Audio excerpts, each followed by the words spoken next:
es interesante observar cómo los indignados, cómo el movimiento del 15M ha desarrollado precisamente una capacidad a pensar de manera diferente, a proponer de manera diferente, a ser capaz de tomar distancia y decir que el mundo político, tal como funciona, no nos satisface.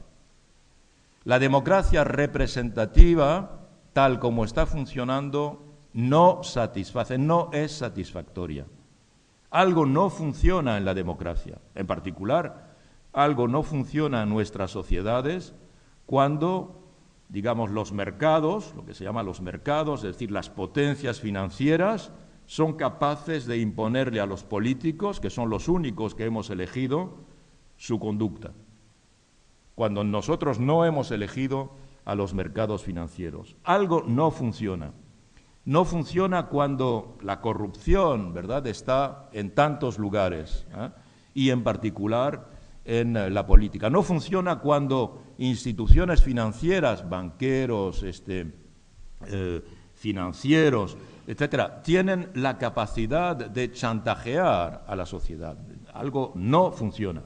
Y sobre todo, algo no funciona cuando, sin que, en definitiva, se haya anunciado, se está demoliendo, destruyendo, desconstruyendo el estado de bienestar. ¿A qué llamamos el estado de bienestar?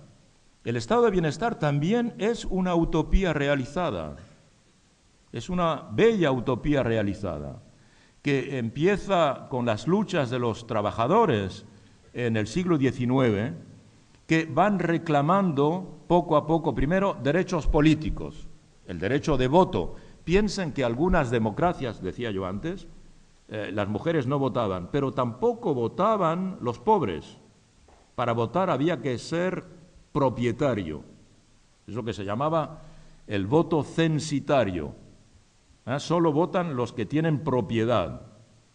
Es en realidad una democracia de ricos y se consideraba democracia.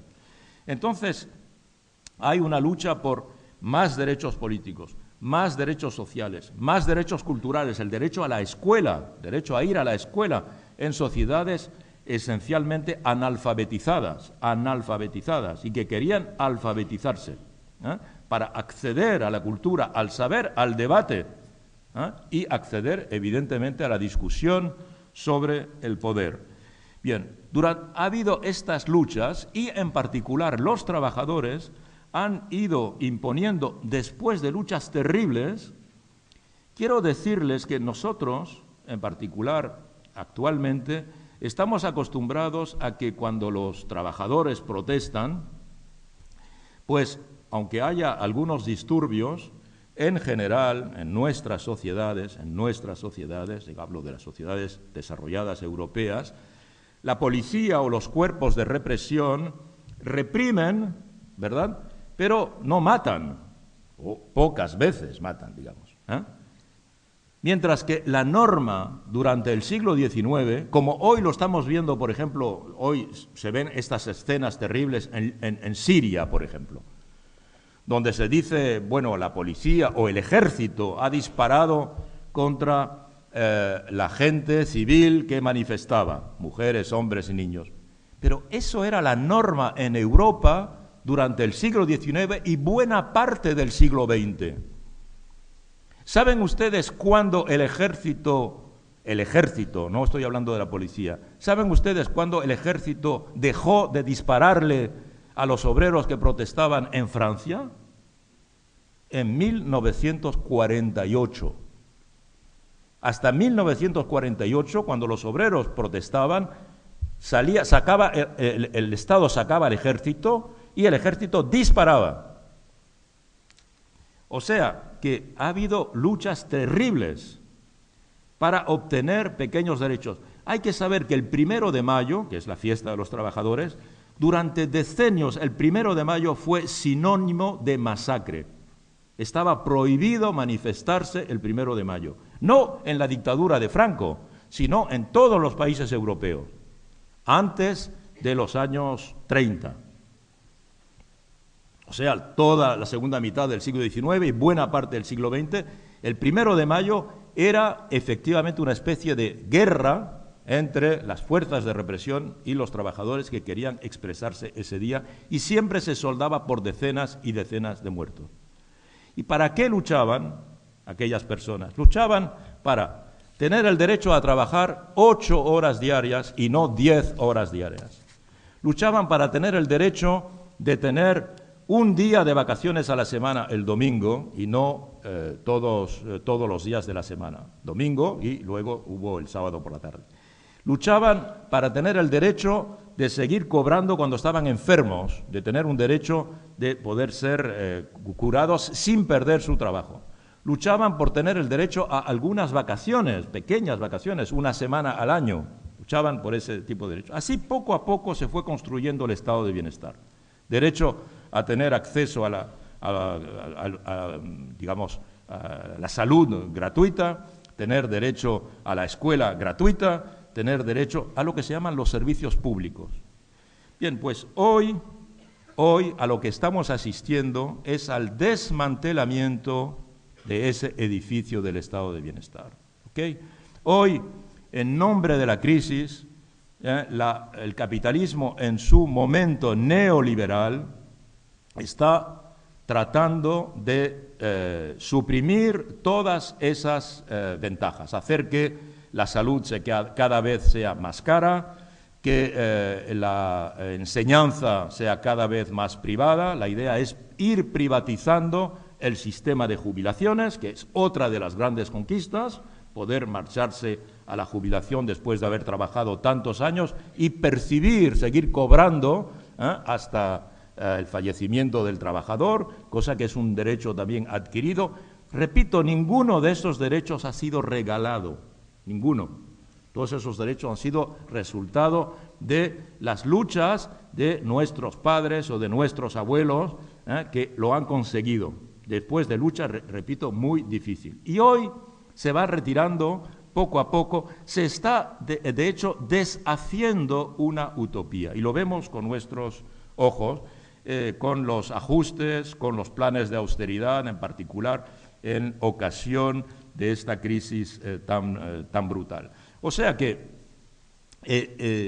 hoy la crisis es un pretexto para impedirnos, en la medida en que obligan a los ciudadanos a defender lo que ya tienen, nos obligan en cierta medida o nos impiden pensar. En cambio, el movimiento del 15M sí ha pensado, y ha pensado, digamos, con mucha creatividad, en direcciones que van hacia la construcción precisamente de una sociedad más democrática, una sociedad que pone los mercados en su lugar y sueña utopías nuevas. 7, bueno, pues quizá 77. ¿no? Las utopías en realidad en muchos sectores pueden avanzarse, ideas nuevas. Esto es el mensaje principal que yo quería decir aquí esta mañana, es que si queremos cambiar el sistema, que es el eslogan general que hoy día dice toda una generación, más allá de Europa, piensen que hoy los grandes angustiados son esencialmente los jóvenes.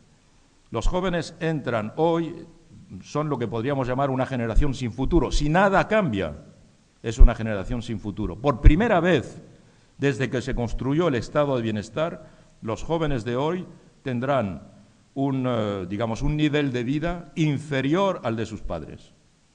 Los jóvenes de hoy, que habrán hecho más estudios que ninguna otra generación en cualquier país, que estarán mejor formados, mejor educados, más diplomados que cualquier otra generación en este país, y en la mayoría de los países, vivirán peor que sus padres, cuando la norma, desde hace decenios, es que las generaciones viven mejor que sus padres, y los padres vivían mejor que los abuelos, y los abuelos mejor que los bisabuelos. Esto se ha roto, el ascensor social se ha roto. No solo se ha detenido, sino que en realidad el ascensor social está bajando. Es ahora un descensor social. Las clases medias están hundiéndose, están desclasándose. Y esta característica del desclasamiento de las clases medias, desclasamiento de las nuevas generaciones que podían esperar, evidentemente, gracias a sus estudios, a sus esfuerzos, tener una perspectiva de vida más esperanzadora, esto se está cerrando, el horizonte se está cerrando. Y por eso observan ustedes que en el mundo entero hoy los jóvenes protestan, de Tel Aviv hasta Santiago de Chile, pasando por Bogotá o la República Dominicana, o Londres, o Atenas, o Barcelona, o Madrid. Es decir, en todas partes los jóvenes están protestando porque, aunque las condiciones son muy diferentes, digamos, el efecto es el mismo. Porque la mundialización también es la mundialización de este capitalismo neoliberal que provoca las mismas consecuencias: destrucción del estado de bienestar, privatización, reducción de los servicios públicos, etcétera, y que está provocando esta reacción. Y lo que observamos también, no sé si ustedes están siguiendo lo que están haciendo los estudiantes chilenos, por ejemplo, es que hay una creatividad política excepcional, igual que la hay en el movimiento del 15M. Mire lo que pasó el 15 de octubre, hace 5 días, que en 82 países ha habido movimientos, centenares de miles de jóvenes y de no jóvenes se han asociado a esta protesta para rechazar este mundo, para soñar un mundo diferente, para proponer precisamente nuevas utopías capaces de proponernos y de construir otro mundo, que nosotros pensamos que hay otro mundo posible y que este otro mundo posible es un mundo en el que precisamente se podrán realizar las aspiraciones no solo de las nuevas generaciones, sino las aspiraciones de los ciudadanos. Otro mundo es posible. Muchas gracias.